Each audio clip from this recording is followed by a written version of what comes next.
The House of Mystery presents Inside Writing, the radio show where authors discuss their writing process in all genres. Welcome back into the House of Mystery. I'm Al Warren. Mr. Dave Martino put down his cocktail and he's ready to talk. I am ready. You're ready to talk.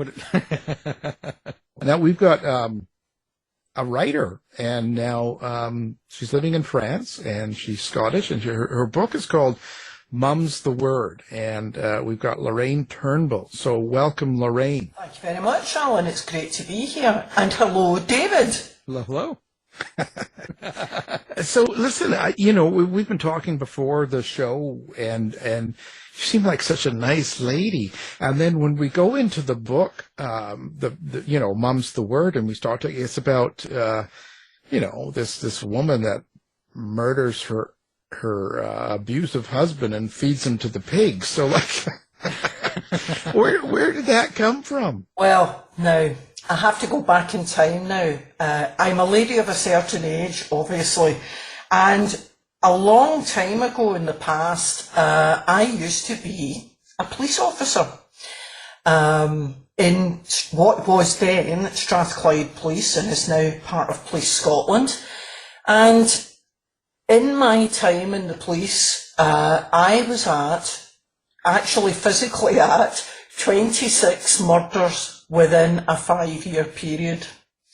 Now, working in that kind of environment, and it really was quite rough, great fun when you're young and you're not married and you don't have responsibilities, because every day was an adventure, and it's obviously just stuck with me. And they always say, write about what you know, and murder comes very easily for me to write. Yeah. How many husbands have you had? I can tell you about. I'm actually on number 2, and I think I'll probably keep him because he's very handy around the house. But the first one was. It's when he gets in the way, Well, he's very good. He knows his place. Oh, good. So he knows he's going to get fed to the pigs. Well, we don't have any pigs. We have sheep here. And obviously they're herbivores, so he's quite safe. But, if he oversteps the mark, I can think of 1 or 2 ways that I could probably do him in permanently and not be caught. Well, wonderful. You have to write about that too then, right? Oh, yeah. Be really good. Now, so when you moved to France, so a lot of your writing you've done there, right? Most of my writing has been done here. I started writing in 2000. Well, I started writing in 2016, and I had just come from a great job in an agricultural college in Cornwall, and I was writing a book about sustainable agriculture. This is my other thing. I split my writing into 2. So when I'm not murdering people, I'm writing about agriculture. So the first book came out in 2019, once we'd moved here in 2017. So 2 years later, finally got it all together. The first book came out then. And I'm now I've just published number 6, and I'm writing 2 books at the same time at the moment, one of which is a murder, and the other one which is another agricultural book. So it works for me, and I find it very easy to write here, and I don't have the distraction of work. So, I spend my day, I go out and I make sure my sheep are okay and make sure my husband's got something to do, and then I come back and I decide, am I going to write a chapter of a murder book, or am I going to concentrate on writing about an orchard? And I can swap between the 2, and that keeps me happy. So where you live or what you're doing, your atmosphere, does it make a big difference to how you write? Oh, God, yeah. It's funny because it's a very French thing. You go to a bar and you can sit and have a coffee and you maybe overhear a conversation, and something about that conversation, or you've noticed someone sitting at a table next to you, and that is enough to spark a story. And Mum's the Word actually started, my friend, who still lives in Scotland, we joined the police the same day. And we've kept friends ever since. I mean, God, this is like 25, 30 years ago. And we were talking on the phone about, there was some newspaper article, and it was a guy who'd pushed his wife off a cliff. And she'd be dealing with the case, and she says, oh yeah, but we all knew he did it. And I said, well, it didn't actually say that in the article. And she says, no, because we've got no evidence. Which she said, we're just waiting for him to claim the insurance money, and if he does it too fast, we'll have him. And sometimes it's just things like that that spark it. And the Mum's the Word had come about as a call that I'd gone to years and years ago to a farm, and the guy had had a farming accident and had fallen into the pig pen. And pigs aren't herbivores, they will eat anything, they are omnivores, they will eat anything. And unfortunately they had quite a nice meal on this guy, so I had to put it into the book. So, it's yeah, you're laughing, exactly. It's kind of funny, but so it's why do you think you write about murder then? Like, what is it just because of your police experience? I think part of it is the police experience. Obviously, it's not a police procedural. This book is not. It's not really gory. It's a cosy crime. It's not a mystery. Well, it's not a straightforward mystery. I tell you who the murderer is in the very first page of the book. But the mystery is, does she get away with it? Now, this is the thing for me. I love to do twisty characters and twisty settings, and you know, just when you think you've got your head round the way that this character is, I like to just give it a little twist, and you think, oh, I never saw that coming. And there's a bit of humour there, and obviously I'm from Glasgow, so the humour in the book is very much a dry Glaswegian humour.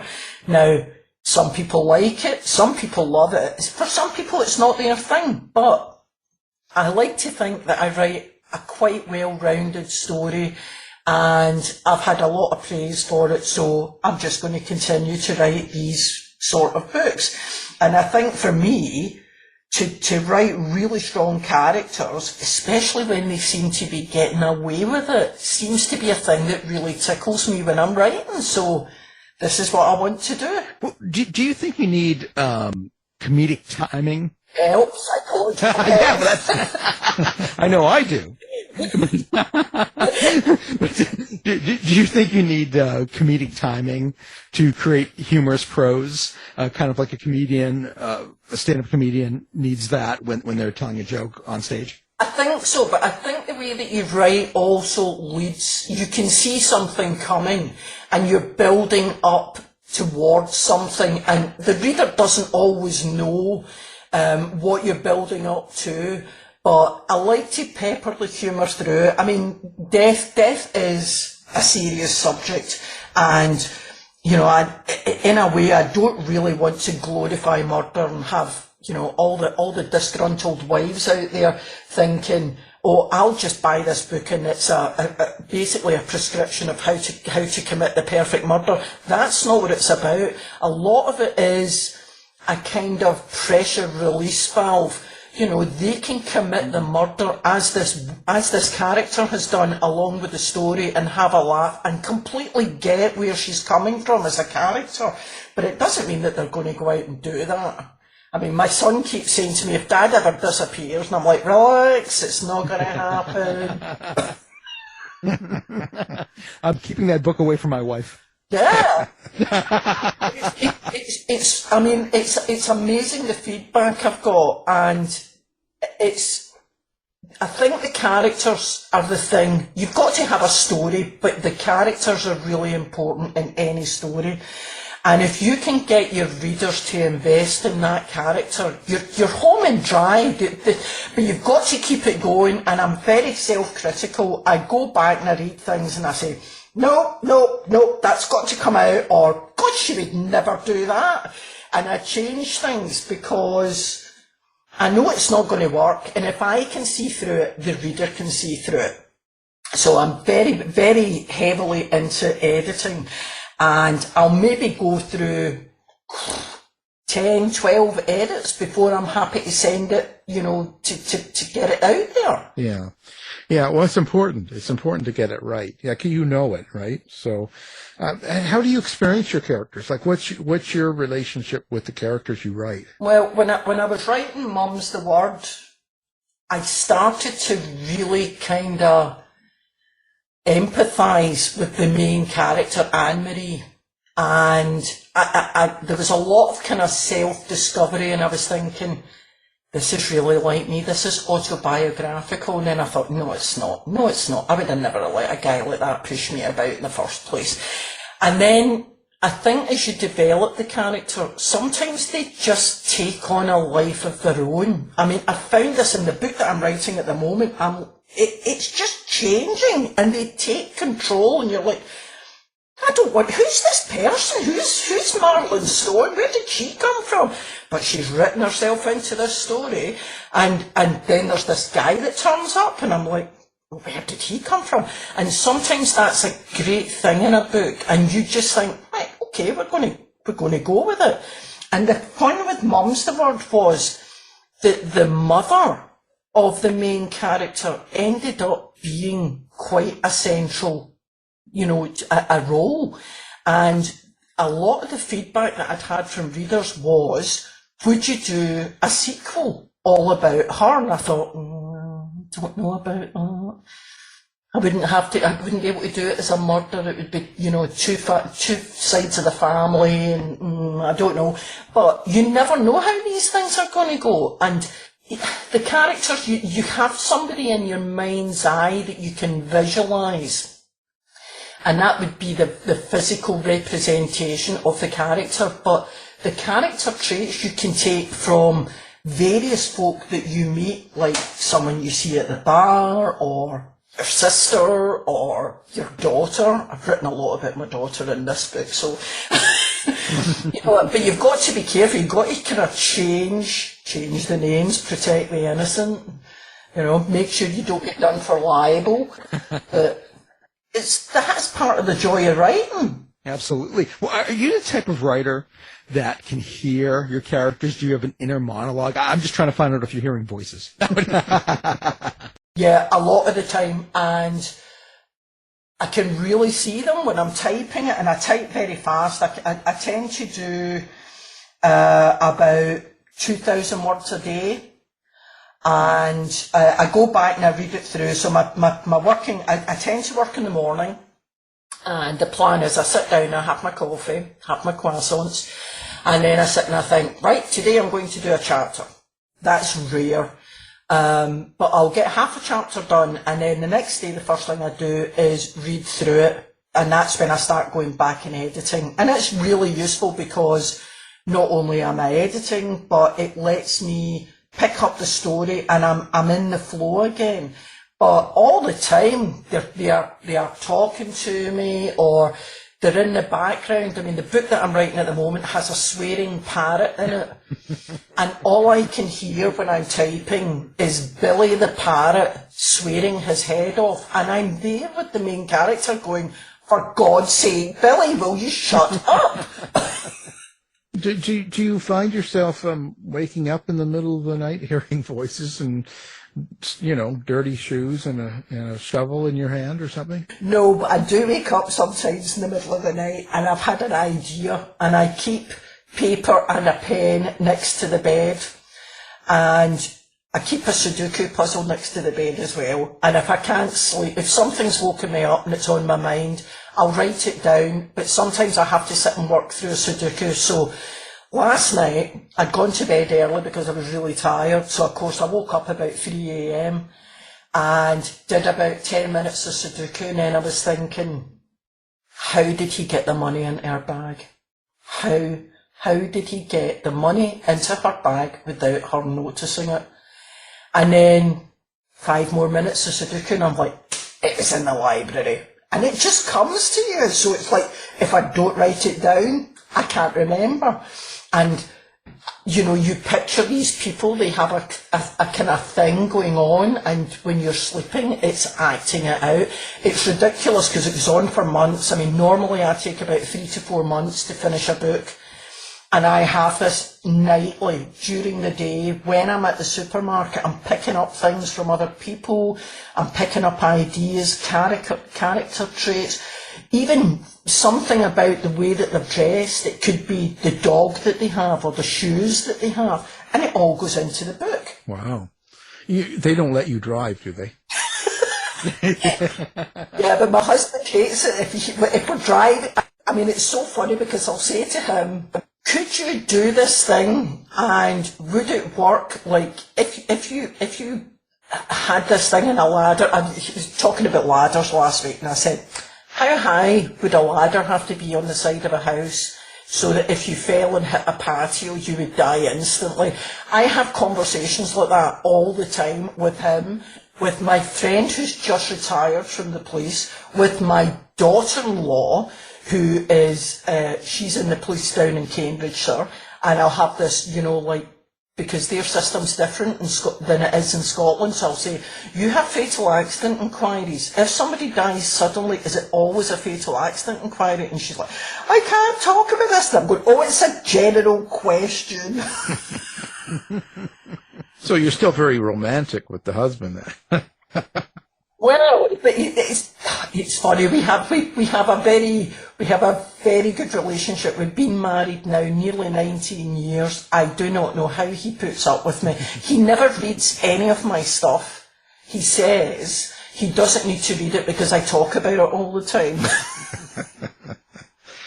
Yeah, he doesn't want to know. Yeah. So why did you join the police? Is there a particular reason and why you liked policing? God, money. Money, that was it. Money, yeah. Before I joined the police, I was a library assistant, and God, what age was I? I was 27 when I applied, and I was 28. I was quite old to go in as a new recruit. Everyone else who joined was a lot younger. I think my friend Joyce was about 3 years younger. I was one of the oldest ones there, but it was purely money. And I remember talking to my mum about it, and I'd said, and she was like, oh, it's so dangerous. And I'm like, yeah, but it's so well paid. I'm getting double the salary. And it was great, and I never looked back. Every single day was different. You were mixing with all sorts of people. I mean, like, without putting too blunt a phrase on it, you were meeting with pure scum of the earth, and then on the other hand, really sort of famous, quite rich people. And you never knew what you were going to be doing from one day to the next. And I absolutely loved it. And I was getting paid what to me was an absolute fortune. So, yeah. When you're writing and stuff like that, how was it with the pandemic, being that atmosphere means so much to you? Did it sort of get in the way? Yeah. I found that very hard. I mean, we were here, and I have a big garden, and even we were really kind of, at first it was, you can go to the supermarkets and you can go to the shops, but you have to fill out a form, and it's a timed form. I was like, right, okay. If you want to go for a walk outside your own property, you can't go more than 1 kilometre, and it has to be timed. I found that incredibly hard. And I've got to say my husband was brilliant, so we had a kind of pattern of things that we did, and we went out for a walk in the morning, and then we went out for a walk in the evening, and during the day I used to spend most of my time in the garden. But it was so hard, and I brought out, during the pandemic, I brought out 2 books a year, because my escape was through my writing. And I mean, I just hope to God we never have a situation like that again. I think in a way it was very good because it made the relationship between me and my husband a lot stronger. My kids were devastated because being in the UK and me being in France, you know, you have all these visits organised and they just can't go ahead. So we were talking on Zoom, we were talking on FaceTime, but it's not the same. And I remember my son, I'm very close to my son, and I remember him crying down the phone saying, I'm definitely coming for Christmas next year. And I'm like, oh, okay, it's okay, this won't last forever. But it was so hard. And of course at the time, none of us knew how long it was going to last. So I channeled everything, all my anger and my frustration into writing. So I brought out 2 books and I just concentrated on that and set myself a little goal of trying to learn something new every week. So I would learn about Amazon ads, or I would learn how to use Canva. I would try and practice my French. And I just tried to use the time constructively, because I thought, if I don't do this, I'm going to go round the bend, and, you know, that's not going to help anyone. But, oh God, let's just hope we never have another thing like that ever again. Yeah, hopefully not. Hopefully it's another 100 years, you know, so we don't have to worry about it. But as long as I'm dead, I don't care. Yeah. They'll bring you back just for it. No. Yeah. No resurrecting the dead. No. Well, I wonder, so do you think, I always ask that when people write during that time, do you think you think that your writing would be darker, being that you're channeling some of the anger and frustration? No, in fact, I was very kind of upbeat. I tend to be quite a positive person, and I don't tend to see difficulties. I see opportunities. So I thought, I've got all this time. I brought out a book about how to go about living in France. It's called How to Live the Good Life in France. And I thought, right, it's been out a year, I'll do a new edition. So I went all the way through it and updated the links, changed a couple of chapters, and I brought out the second edition. So that was good, that was a good thing to do. And then wrote another book, can't remember which one that was, and then started writing Murder at the Moulin, which it's not as funny. There's some nice comic touches in it, but it was mainly about France, so that was quite nice to do. But the book that I'm writing at the moment, which I started about a month ago, it's set back in Glasgow, and oh my God, I don't know how many people are going to die by the end of this book. I mean, she's already got one. One is gone. There's definitely going to be another one, and I think there might be a third. It just depends, because I don't know what she's going to do. Out of control. Yeah. But see, she's looking at it as she doesn't care. She's got terminal cancer, and that could be a really depressing thing to write about. But, you know, when you get to my age, we all know people who have passed, and you know, I've had friends who have died of cancer. I've got a friend who's dying of cancer at the moment, and she is the most positive person I've ever met. And I thought, you know, it doesn't have to be dark and dreary. So the story that I'm writing at the moment is, and it will be called The Bucket List. And she has a bucket list that she wants to achieve before she pops her clogs. And a couple of things on the bucket list are people that she wants to knock off. And I thought, well, why not? Well, that says it all. Yeah. Well, you know, one question. When Anne-Marie Ross murdered her abusive husband and fed him to the pigs, did she make sure he wasn't COVID positive so that the pigs don't get it? No, I think this story was set before COVID. I mean, the story of the book is the farms actually come through Anne-Marie's family. So Anne-Marie's mother is still alive, and sadly at the beginning of the book, Anne-Marie's mother has just had a stroke. And she's bedridden, Anne-Marie's trying to look after her. The husband thinks that, you know, farming is just so difficult, he doesn't want to do it anymore. He's had an offer on the farm, even though it's not his to sell, he's had an offer on the farm to be sold for building houses on. So everything comes out in the wash, she overhears a conversation, and that is when she decides, you know, he's got to go. I've put up with him for all this amount of time. He's treated me so badly. And her temper just breaks, and she's worked out how to do it without getting caught. And you think, well, that's it. She's whacked him over the back of the head with a skillet, thrown his body to the pigs, chucked on a big bucket full of pig nuts, and the pigs are munching away. She's phoned the police and reported it as a tragic accident, and the police come and think, oh, gosh, poor woman, look what she's, and her mother's upstairs in bed, and then it starts to come out. Then you find out, it's not been quite as cut and dried as she thinks. She thinks she's done this, nobody's heard it, and nobody's seen it. Not the case. And this is where the mystery comes in. Things start to unfold, and you think, oh my God, is she going to get away with this? Is she going to end up going to jail?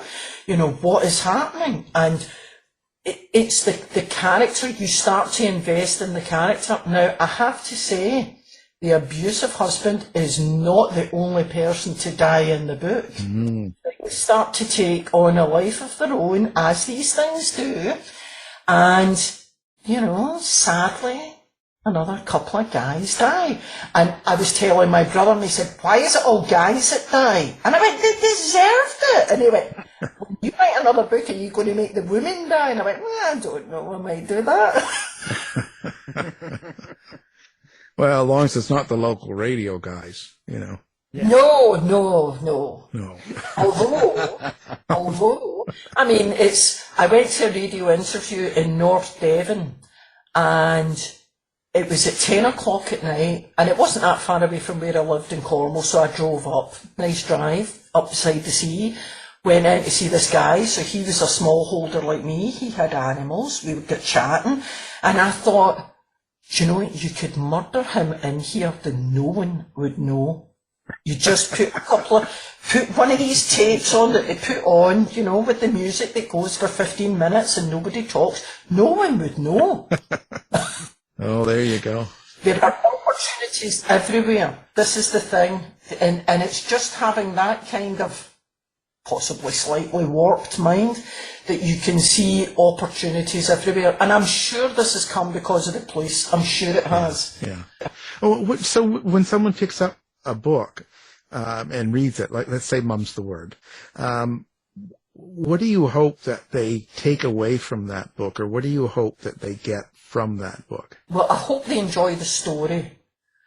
I hope they enjoy the writing. Now, Mum's the Word is set in West Central Scotland, and apart from the weather, it's beautiful. It's beautiful. And, it's set on a cider farm, which means there's lots of apple trees, and it is based on a house that I lived at once, a long, long time ago. And I hope that people like the poetic description. I do that quite well, I think. And I hope that people enjoy that, and they can visualise the area. They can, they can immerse themselves in the writing and be in the place. And I think a sense of place is so important in books. I mean, whether it's a murder book or a romance or, a horror or a sci-fi, if you don't have that sense of place, your reader can't really, invest in it. So I hope they get that from it.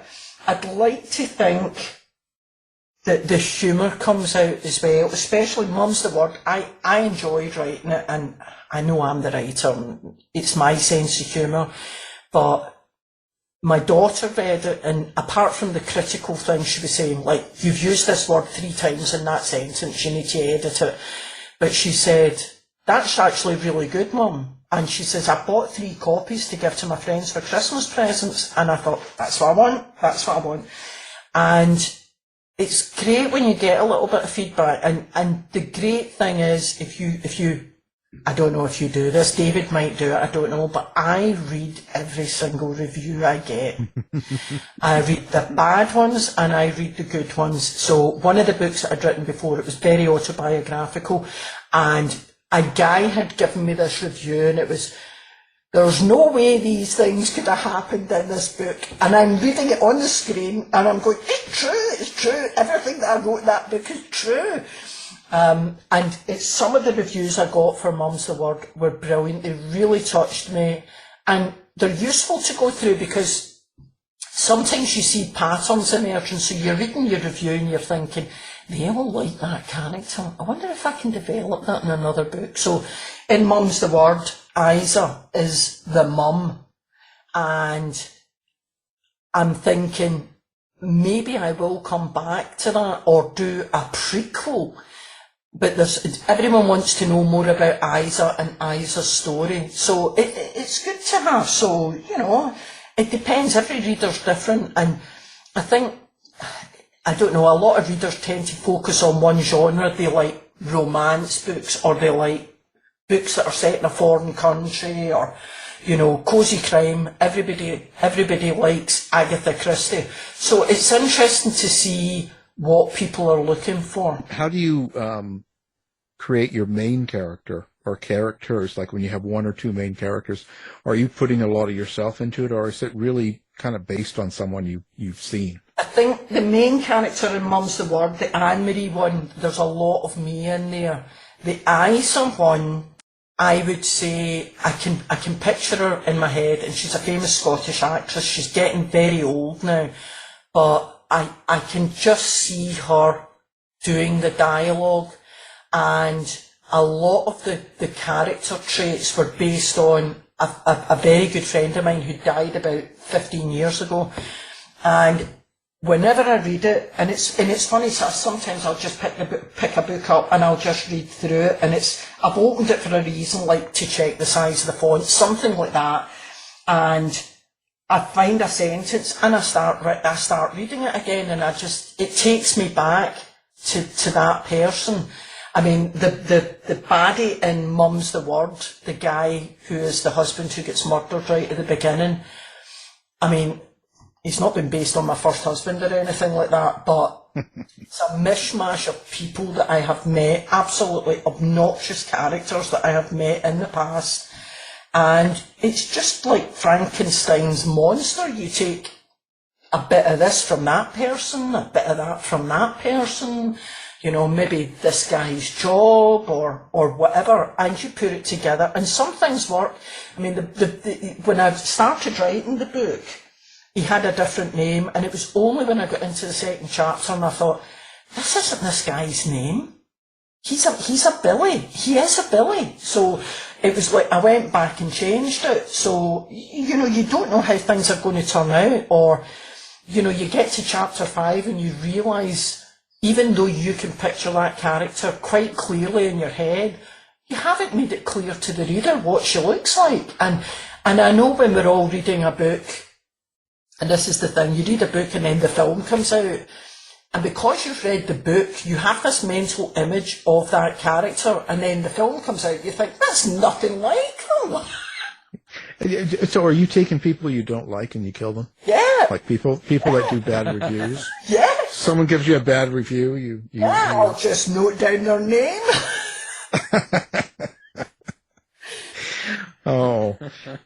Now, so you kind of said what you want people to get out of it, like enjoy the book and the entertainment and stuff, but do you ever put kind of a subtext in it? Do you ever have a kind of a meaning you hope people pick up? Yeah, I had a review from a book reviewer who tends to review non-fiction stuff about domestic abuse. And I was a little bit concerned. She got in touch with me, and I said, "Right, I'll send you a file. You can read the book." And obviously, there is that dark subject about domestic abuse and why Anne-Marie kills her husband in the first place. And there's physical abuse, and I tend not to make it graphic. You know it's happened. You have, by reading the book, you know what this guy has done, but I don't want to put my readers off by going into that in graphic detail. I hate reading stuff like that, and I don't want to write it, but I think domestic abuse, whether it's physical or mental, is such a pervasive thing right through Western society right now, that to write about it kind of brings it out into the open a little bit. And I think that's only a good thing. Now, there's obviously the subtext, this guy has been an abuser and he gets what he's deserving. However, as I said before, I'm not advocating that, we go around killing people because, they're abusive or they've done this or that or whatever. Because then, it's advocating violence and it's making us just as bad as they are in the first place. But the aim of this story was to show that this woman who has been physically and mentally abused by this guy for the last 30, 40 years, not only has she got rid of him, but she has regained her confidence, she has been empowered, she starts to pick up her business again and make it work. Now, yes, it has all happened because she's killed the bloke, but, I wanted to try and show that you can recover from stuff like this and that it shouldn't be just swept under the carpet and kept quiet. I mean, in the book, her mother knows fine what has been going on in the house because she's been living in the house as well. And even though the abuse has been secret, she knows her daughter, she knows what's been going on. And without giving the game away, I'll just say that Isa tends to help her daughter in the book. So, there is that subplot of domestic abuse. There's also the subplot of women empowerment. And, I used to work in an agricultural college. Perfectly, I want to make sure that people understand that women can do the same kind of job as a guy. Okay, physically we're different, but you can use tools and machinery to help you do things that you probably couldn't physically do on your own. But there's an element of that in this, and it's just an empowerment of women, I think, as well, is the subplot with this. And friendship. Anne-Marie has really good friends and they all stick up for each other and their friendship bonds strengthen as the story goes on. So, and that's a nice way to end the story. That, they've succumbed to things that have happened in their lives earlier on, but they've surmounted that and they've moved on and they have grown as characters. It's not like me at all, but that sounds very Well, even though it's not written graphically, when you're writing things that are dark, do you need time to decompress between scenes and chapters, or can you move on? Yeah, I think as I said, the first murder is committed on the very first page, and then it's the cleanup after it is gone into in a little bit of detail. And I went over and over and over that scene in my head, acting it out in my kitchen, seriously, for weeks. Because the whole point was to make it realistic that she got away with it. And sometimes you have to, it's like, it just gets so much and you think, I've got to leave this. And once I'd finished chapter 1, I think I walked away from the book for 3 weeks and just did completely different stuff and ignored it, and then went back and read through it.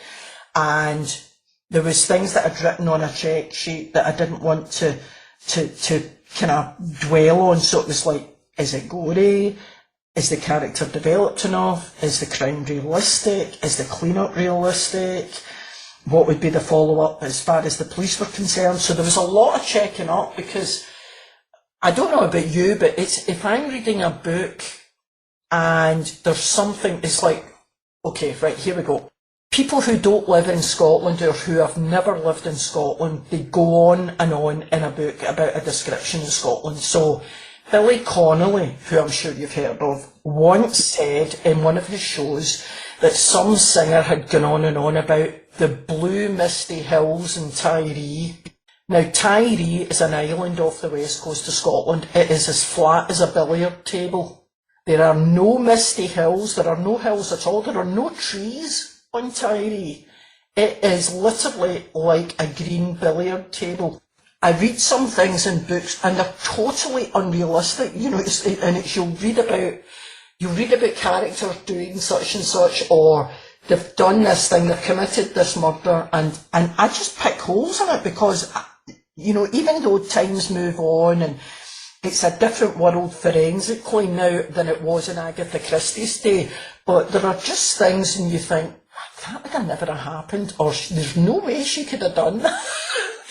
and it's terrible. As I sit there now, and it's like we've been sitting watching this series on Netflix, and it's brilliant. It's absolutely fantastic, and I love it. And the praise to the writers, but there have been things on it, and I'm like, that is just not possible. My husband's going, will you shut up? I'm watching that, and I'm like, there's no way he could have done that. That wouldn't have happened, and you would never get that amount of blood. And he's going, will you shut up? Spoiling the show. Yeah, but you can't help it, and it's like when I talk to my friend, she says, who are you murdering this week? Because she was in the police and she's interested, and I'm saying, da, da, da. And she said, I'm going to send you this clipping from a paper, from the local paper, and see what you think of it, and then I'll read it, and then we'll chat about it, and she'll say, you know, it's really obvious. And it's fantastic, but, you know, I think we have a grudging admiration. And it's very funny, when you're in the police, I was in the police for over 5 years, you get very hardened to things. They're not really real, unless they've happened to someone who you know personally. It's not really real, and it takes you a long time. When I left, it took me about 3 years to feel things like I would imagine a normal person, in parenthesis, they would feel about murder, death, you know, things like that. And it was like you would go to so many break-ins and it was nothing to you, because you're just thinking, oh, I'm going to have to go for my break in 20 minutes and I just want to try and get a list of these things from this woman and blah, blah, blah. And this is the most devastating thing that's ever happened to this woman. She's never had her house broken into before. And you forget that. And it's the same with murders. When we joined the police, the very first thing we got when we were at police training school was a little booklet that you had to tick the box for every single different crime. So, like, murder, tick the box, being to murder. You know, drunk driver, tick the box, being a drunk driver. And we sat there at the end of 6 weeks, so we'd do the course, and then you'd be sent back to wherever it was that you were stationed, and you would do 8 weeks out in the street, doing your thing, and then you would go back, and it was like a game. You would say, I've had 4 murders and 3 drunk drivers, and they'd say, well, I've had 6 assaults and 2 stabbings. You know, and it means nothing. And I'm very aware of that in my writing, that this is a huge thing for people, because normal people don't come across murders every day. And you know, it's trying to re-educate myself to write in a way that conveys the horror. I mean, poor Anne-Marie, she's killed her husband. Yeah, she's cold-bloodedly gone out there, whacked him in the back of the head. When he's been standing on a wall, he falls into the pig pen, and she goes in to finish him off. And for someone reading that, that's quite shocking. But for me, as an ex-policewoman, that's everyday life. But I can't put that, because it would be boring, it would be clinical, and I have to get into the character's head to portray a woman who has had a really boring life for her 40 years and has suddenly snapped, and the anger and the rage and everything has built up, and I have to convey that through my writing to the reader. But I want to do it and not have it like really gory and, you know, there's brains splattered everywhere. I'm not into that, but I had to make that first opening scene so memorable that the reader wanted to read on to find out, did she actually get away with this? Did doing that, like working in the police when you got out of it, did you sort of find yourself looking at people as criminals, sort of, you know? Well, have you ever been to Glasgow?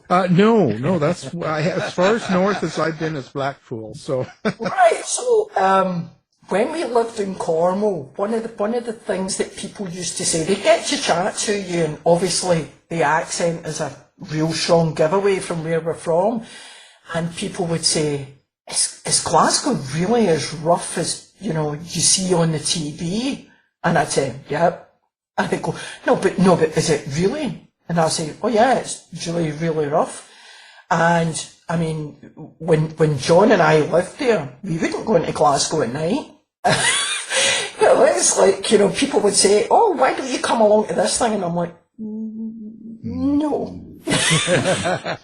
You know, and there was areas in the city that you just, I mean, God, you didn't even go there during the day. And you know, people would say, oh yeah, but it's not like what you see on the news, and these are isolated incidents. And you know, you would say to them, actually, you know, it's you live in a nice house in a nice suburb, and you know, your kids are normal, they're not drug dealers, they're not, you know, they're not running into the house being followed by a guy with a hatchet, and you know, this happens. And it's amazing the things that you've seen and that you've experienced. And the area in Glasgow that I worked, which was on the west side of Glasgow, just outside a city called Paisley, which was in the 1990s was the drug capital of Europe. It was every single day there was at least one murder. And like thousands of incidents of like drug abuse, people being found dead due to drugs, drug runners getting done every day. We were at court all the time, without trying to say, you know, you know, there was some lovely people and there was some nice areas, but there's always that dark undercurrent, and that's how it was there. Don't let it put you off. Alan, you have to go and visit Glasgow. no, that's all right. No, I'm done traveling, I think. But I think it's like Glasgow was at one point, not that long ago, a European city of culture. And it is one of the cities in the UK that has the most parks. It has fantastic art galleries and beautiful architecture. But there is this undercurrent, and it's just, and I don't think it'll ever go away. I think it will always be there.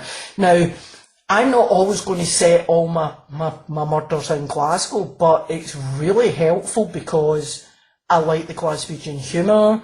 I like the characters that I know from my childhood.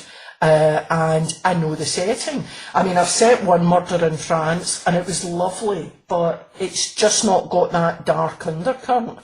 And I don't want to write the same as like Val McDermott or, you know, these other writers who write about crime.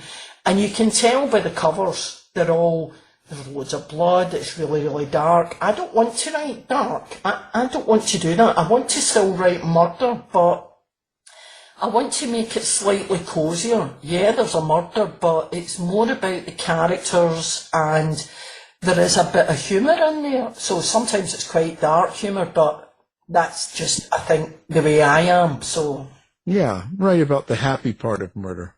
Yeah. So listen. So now, do you have a website? Do you do social media? Where do people find Lorraine? Oh God, no.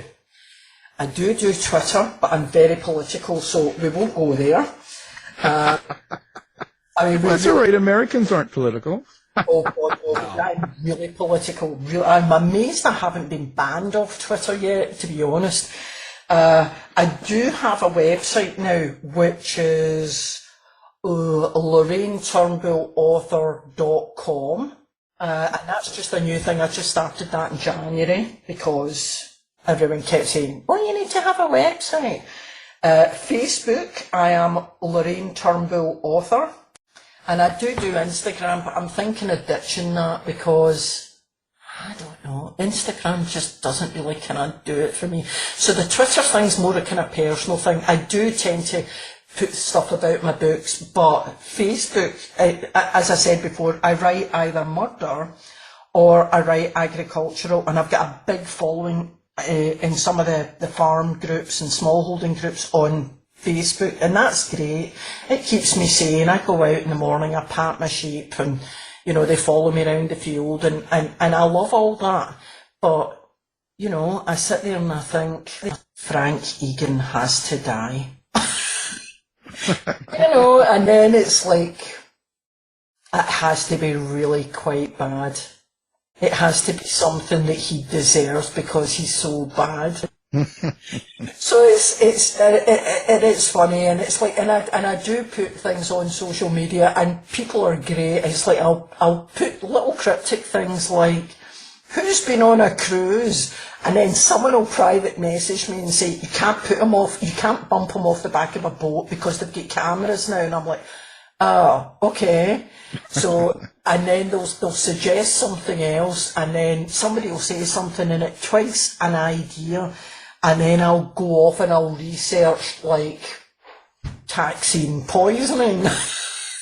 You know, and it's great. It is absolutely fantastic, but you know, I love that. I do love it, and I like to think that the people that I murder all deserve to die, and I'm really doing folk this kind of subconscious favour. I mean, everyone has a bad time. I mean, my husband today decided to take all the worktops out my kitchen when I was trying to do a really crucial bit of writing in chapter 4 of the book that I'm working on.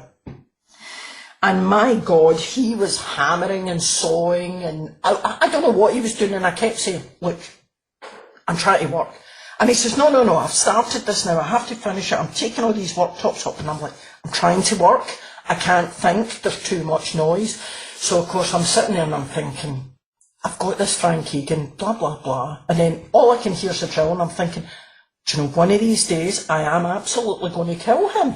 And we've all been there. There are things that either our kids or, you know, a member of the family. Christmas is a great time. My God, how nobody gets killed at Christmas, I do not know. There is so much family tension, and everyone's trying to be nice, and we're all on our best behaviour. And then, of course, you know, a couple of drinks get poured, and then people say things, and then, you know, everyone ends up going home at the end of the night saying, you know, God, your brother's such a jerk. And I'm like, Christ, she is so up herself. Where does she get off? And, you know, and you're thinking, for me to write about how to bump someone off, it could be just that little pressure release for someone who hates their husband, or, you know, thinks that their husband's treated them really badly. And if they can live through the character in the book and kill that person, and then they put the book down and they move on with their life, and you know, they've had a bit of a giggle and it's been a good story.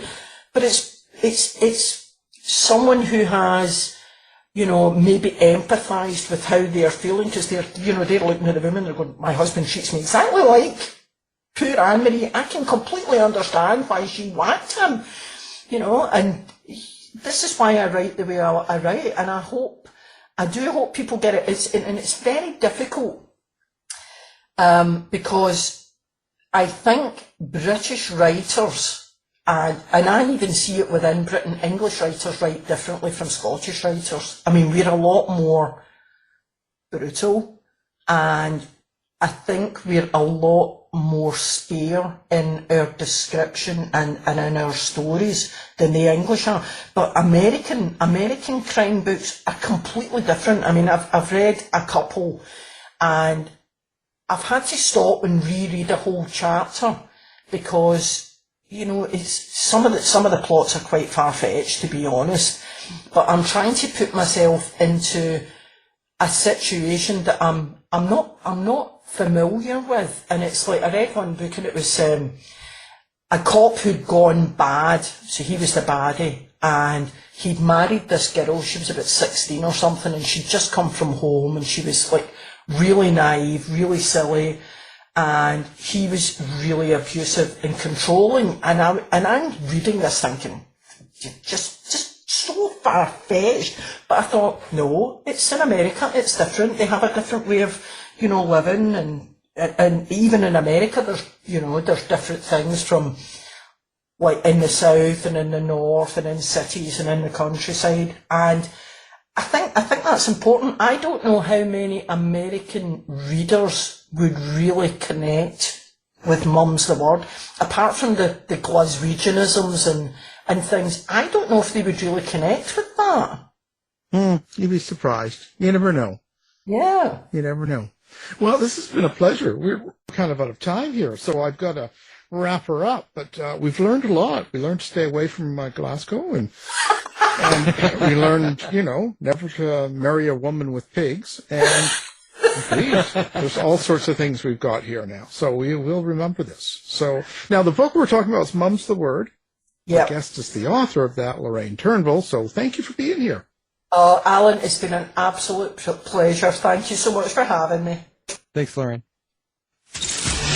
You've been listening to the House of Mystery radio show.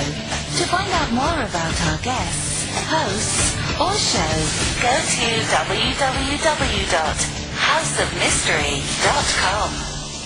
Show's over for now. Was it as good for you as it was for me? Well, good night.